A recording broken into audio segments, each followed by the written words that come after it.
You try to simply Interior designing on your mind.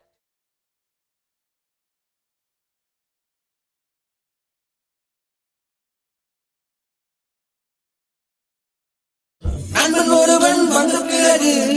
விண்ணை தொடலாம் உங்கள் சிறகு வானுக்கும் எல்லை உண்டு நட்புக்குள்ளையே துன்பம் வரலாம் இன்பம் வரலாம் நண்பன் ஒருவன் பங்கு பெறலாம் கல்லூரி நட்புக்கில்லை முற்றுப்புள்ளியே துன்பம் வரலாம் இன்பம் வரலாம் நண்பன் ஒருவன் ஹலோ